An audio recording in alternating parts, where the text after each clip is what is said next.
Hello everybody and welcome to game whatever this is. I think this is game 4 at the moment. Episode 3, season 3 of King of the Hill. We have again, Nico playing as the USF, reigning as king. This time the map is Lost Glider. Momo, who's he up against? Up in the north, my personal pick, my old nemesis, Mr. Hearts of Iron Paul. Relic of the Company Heroes 2 community. He's with OKW, I think one of his more favorite factions. He's already locked in Spec Ops. Nice. Kind of cut me off there. I forgot what I was going to say when I saw that. But very strong player. One of those auto-match spammers, if you want to call him that, like Kimbo and others. So he's got a ridiculous amount of experience under his belt. Many tournaments played, tournaments won, ESL, all that good stuff. So it should be a great game. Yeah, it's two great players lined up. That being said, though, Nagano has made short work of some very, very good players today, and he is on form. So if you're looking for how to play USF to pinpoint perfection, I'd be looking very closely at how Nagano is playing these games. And just want to point out, somebody just said, oh, Nagano can play USF again. That's right. The person who's king gets to pick their faction first in this tournament. Right. It is the contender that gets to pick their counter faction. So we see that as kind of, if you pick the counter faction, that's an advantage. But here we can see from Nico, this is great. This is, works well for him.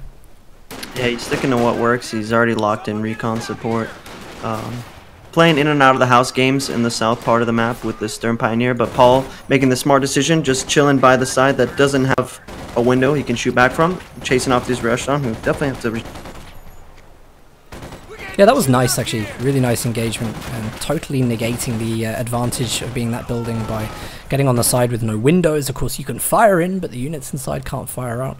It's a little bit of a Mexican standoff happening in the center, as players just try to, I think, establish their own footholds. And Paul is, I think he's going to do very well here. He's got the bigger army on the field, he's got some good cover positions at the start of the game, and he's going to get those resources in early. Yeah, it's really, really important, those intro engagements you have in this game. It really does set the tone and for the future. So as long as you have a strong start, you should have a chance to, you know, flow through the mid game. So Paul had a strong start there. He made good use of his pioneers, and just was able to basically lock down the right side since there's nothing to contest it now. Love these rear echelons there. Actually, the rear echelons and the Stern Pioneers just kind of miss each other. And Nico gets into that building again, which is, of course, is a mistake against these Stern Pioneers. He's not going to be able to go into these engagements alone with the echelons and win. And you see him there also popping minesweepers because the Stern Pioneers had been alone for a decent amount of time. So, yeah, and you really put some respect on Paul's name there, getting the sweepers immediately, figuring he was just going to plant some cheeky mines either by the door or on the road, just to sort of mess with them. So, nice stuff there from Nico. Thinking forward. Lieutenant's out, 50 cal on the way. Probably hoping to just lock down the middle with a 50 cal, or anywhere that for that matter. Super strong machine gun. Yeah, especially when Paul's got 4 Volks Grenadiers on the field. In fact, I think that's probably going to be essential in taking and holding territory. But Paul's done really well here at the start of this because his resources are flying, and not necessarily look at the fuel, but in terms of munitions, Paul's got a great amount of munitions income right now, which of course will result in upgraded weapons, better efficiency against the riflemen, and better flanks, I think, for that when they do have the SDGs. Oh yeah, there's so many little corners and crevices SDG bolts can hide in on this map and ambush your opponent, so super healthy income, as you said. He's actually putting down battle group. I was expecting him to do mechanized because, I mean, it is pretty straightforward that you know, going to be dealing with greyhounds. If he's been watching it all today, so thought he would just go for a Puma, but maybe he's just looking to rush tier 4 and get overs and let the Rikens deal with the greyhound. Yeah, it's interesting. So I think a 251 might be a mistake if he's going for that. I mean, we can assume he's going for that, but it's not unheard of for people to skip it. Yeah, well, it's just like Nicko is... He's got the minesweepers out, and you see he's about to detect a mine that was laid on the building entrance there, so I think he has made a good guess that Paula is kind of playing that game. There's a lot of riflemen here muscling up on the retreat path of these Volksgrenadiers, and the health bar is dropping down pretty quick. I don't think there's enough there to take the models down. Oh, that being said... That pixel left on that squad made it home. The Fortunately M20. for Paul, there was no sandbag ghosting potential there. I don't know if Nico does that, but that would have been a way to wipe that squad. If of course he doesn't do that. He's a respectable player. He's This is true. He can win by playing well. It's It's true. Don't need any gimmicks. Faust there on the M20, not the most helpful thing in the world. Paula here, he's just trying to draw out these engagements. This is clever, I think, because even if he can just sit there and lose a few models and handle it, you know, it just wastes time. It wastes Nagano's time. It allows for capping of the map, and of course with the M20 snared, it's not able to respond to the capping of the fuel on the left-hand side, which only echelons are there to try and help out. So Paul is putting on a very good display here. A lot of mind games, I think, going into this game at the moment. Hey, you know what? A good comment someone made in the chat is that, I mean, I don't know if it's on purpose, but it makes sense. Paul is playing pretty passive, right? He knows that Greyhounds come at 4 CP, so he's been kind of limiting his engagements to ones that he has to take rather than looking for them, if that makes sense. So he's not stacking CP build-up for his opponent, because he doesn't have any advantage to it besides his infiltration nades. But on the other hand, Nico can get a vehicle from CP stack up early game, so I think that's pretty relevant to point out. There's just such a resource disparity as well in this game, because even with the Greyhounds coming out at the 4 CP mark, it's like really he's not going to be able to spam them. I don't think. I think he's going to have the resources available to do that, and by the time maybe he does, you know, Paul's going to be ready for it.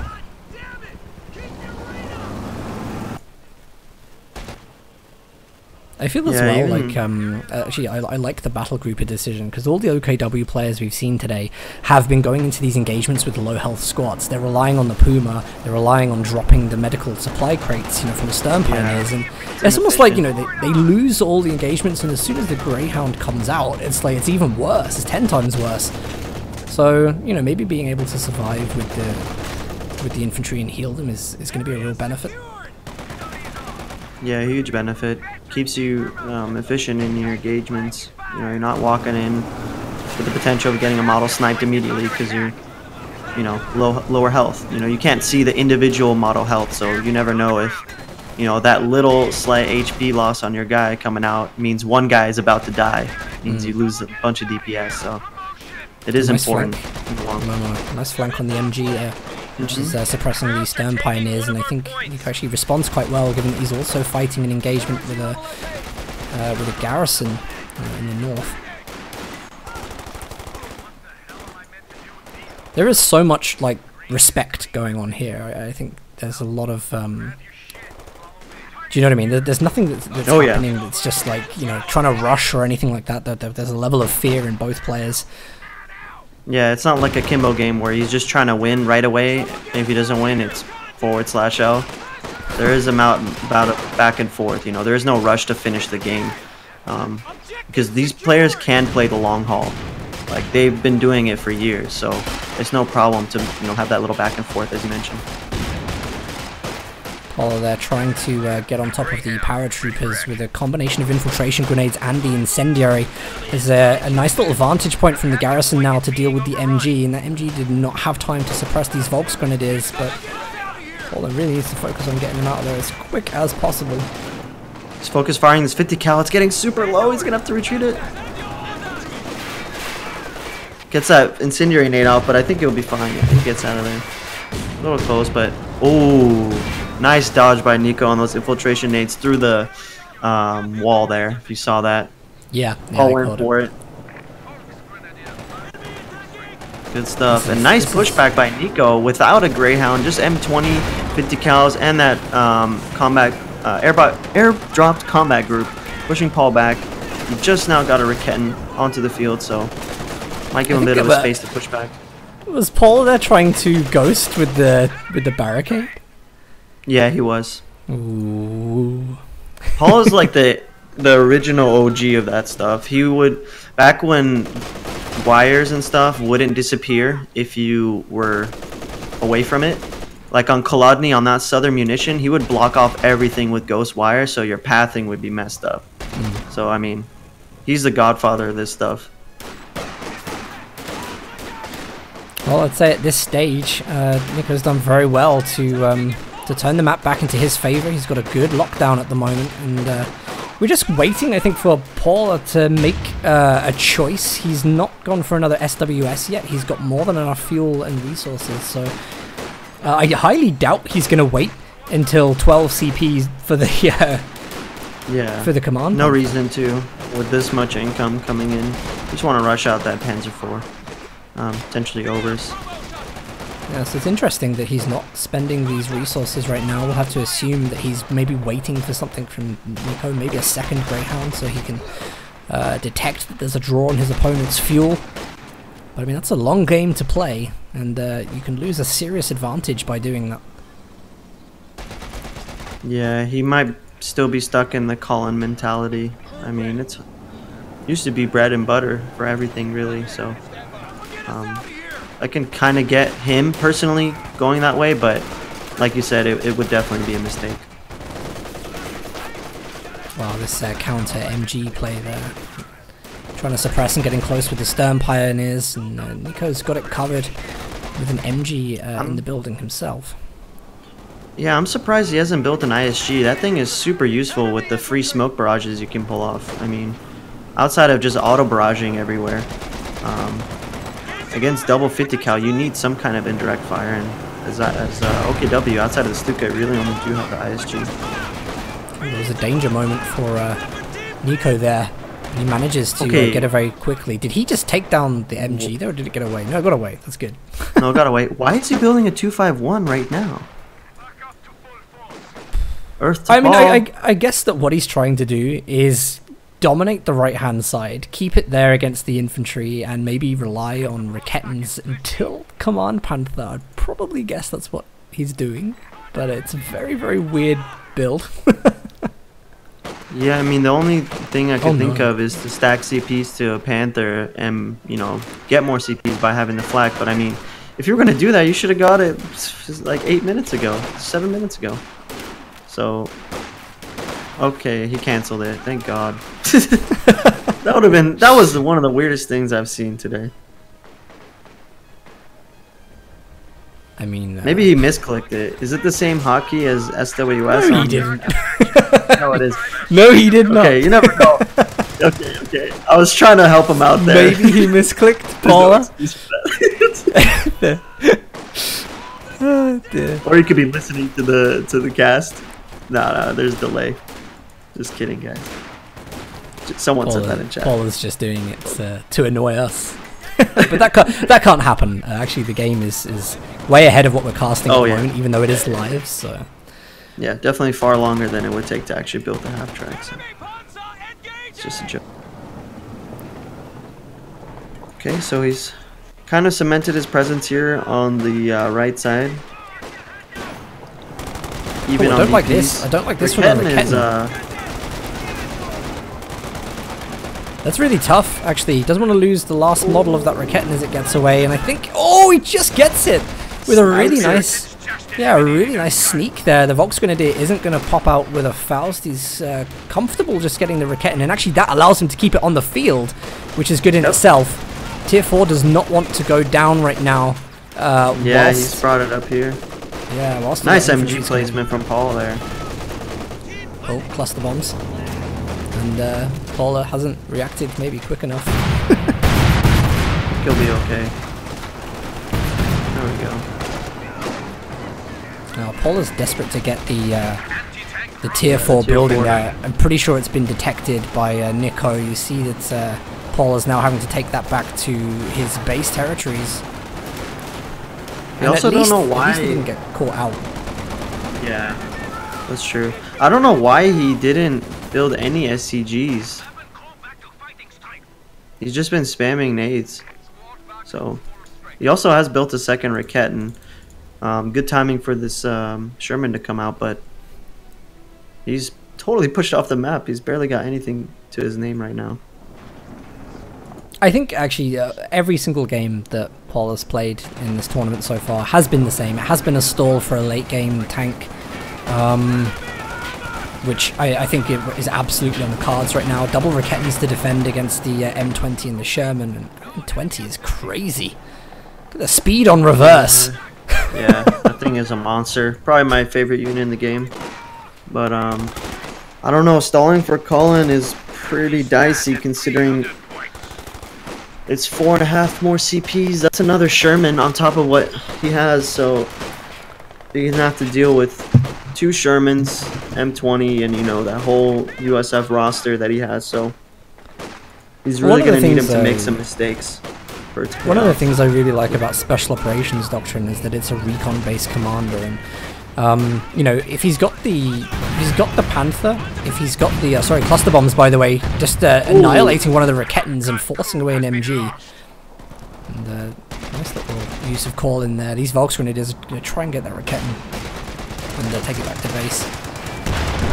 Oh no! Oh no! Oh, that's the worst thing ever. -1 Volk, -1 Raquette. Or not. If that's not lights out, then I don't know what is. He does have a lot of float though. That was really unfortunate. Oh, what is he walking up to these people for? It's an HE Sherman, Paul. How many models was that? He got like 6 models on that shot. 5. Yeah, something like that. I don't know what he was thinking. That thing wasn't even able to be fausted yet.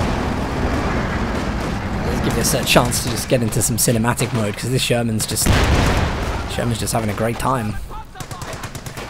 Yeah. He didn't think getting deployed would have been this easy.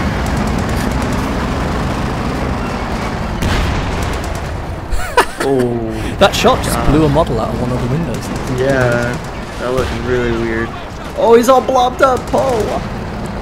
Come on, punish him. Let's see a good shot again. Red cover. Wow, yeah, do you know what? The Sherman's on fire, really. 14 kills at the moment. Another Raquette may go down, and then there would be no AT at all on the field for Paula. And I think Paul gave up. He's like not even moving from his units. Yeah, I think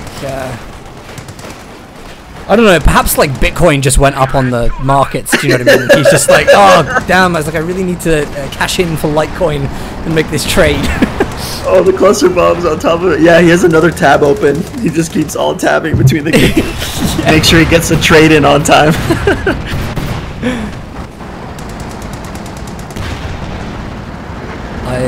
Well, I mean, he's doing the sensible thing here. He's got to get another Raquette in. 10 CP, so he's 2 CP off of getting the Command Panther. He has got, oh no. Oh, I'm just waiting for that shot to annihilate these guys. But he has got enough VPs, I think, to kind of last for a little while. The first thing he has to do is attack those VPs as soon as it comes in, so. Guys, this is why you don't stall for tech when you have a huge resource flow. He has 323 fuel. That is tier 4 plus a Panzer 4, and then another like 60, 70 fuel towards their next purchase. So, and he would have had it on the field, you know, fighting back and forth. Stalling for Collins does make sense sometimes, but not in this situation.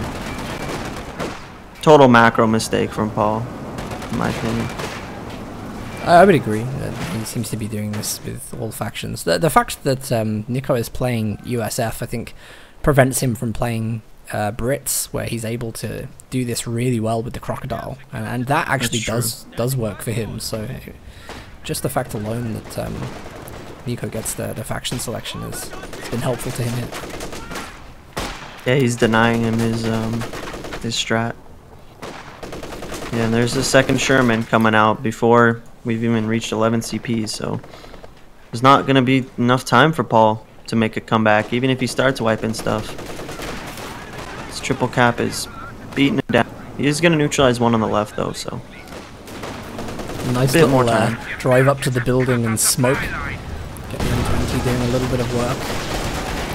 And that was just as Incendiary was put on, I think. So it's a nice opportunity for the paratroopers to run in, perhaps pop off a grenade here. Hasn't got the Sherman. Grenade is now Sherman ready. has 21 kills. MG34 goes down. And those Volks hopped out into a 50 cal suppression barrage, so. I do not know what is going on here. What was that incendiary grenade from Paul? Deserves to lose that one. Maybe he was just trying to get some extra CP so he can call on the Command Panther. That's the only explanation that I can give right now. Two Shermans are deep into Paul's territory. And well, there's the pan. the Rohirrim are on the way. Just not quick enough. I think he was hoping the smoke would block the Sherman gunner's vision or something, and he wouldn't wipe him from the incendiary grenade. Or he just meant to Faust and press the wrong button. Some good hits. I think he's gonna continue. Yeah, he's gonna chase this one down. I don't know why Nico was stopping there. It's gonna cost him a Sherman. Well, that's to make a Could've decision used here. this Is he gonna? Yeah, I think he is trying to use the smoke. Paul maybe always to- does this. He goes straight to the USF base to kill your ambulance once he's made an opening. He always does that. You can always count on him doing something like that. And it's gonna cost him his Panther. Oh, there's the snare. There's the snare. Just gotta get to the and, rear armor and he'll be okay. Oh, turret two bounces in a rotation row. game for is Sherman. it's not strong enough here. He's got to keep moving the direction of the Panther as well, but an 80 gun shot hits it from the rear and the Panther is down. And I have a feeling we're not going to see Nicko lose King today. No, he's dominated today. This is his patch, I mean really. Just suits him so well, suits his playstyle. Just Has so in Talisman? control. Let me ask you, has Talisman or Von Aster or anyone played yet in King of the Hill? Haven't In the played, last? no, he's signed up, but he hasn't joined yet. I think that he's just sussing out the talent first. Okay. Yeah, I want to see those guys play. I want to see Loveness come back. I'm gonna text him and be like, get your ass in here. You need to play King of the. Well, we may need him back because no one is able to take down Nicko right now, and that is GG and no Bitcoin for Paula.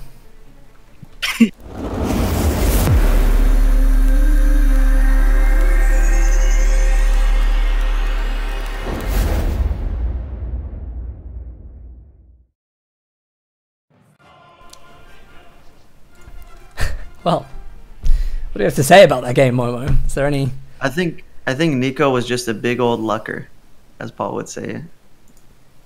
I think Paul played, as you very well put, terrible macro in that game. Yeah. I don't He think got there's tunnel anything else. visioned. Yeah, Super tunnel vision. which is a shame That's because he had what a great start. He had a great start to that game. He had a fuel lead where he could have brought out endless counters to the M20, to the Greyhounds. Had a great opportunity. It's the wasted. mentality about it, because he was probably thinking that, oh, if I get to tier 4 and get to Panzer 4, I'm just going to get outclassed by his next tank purchase, whether it's going to be a Jackson or a second Sherman.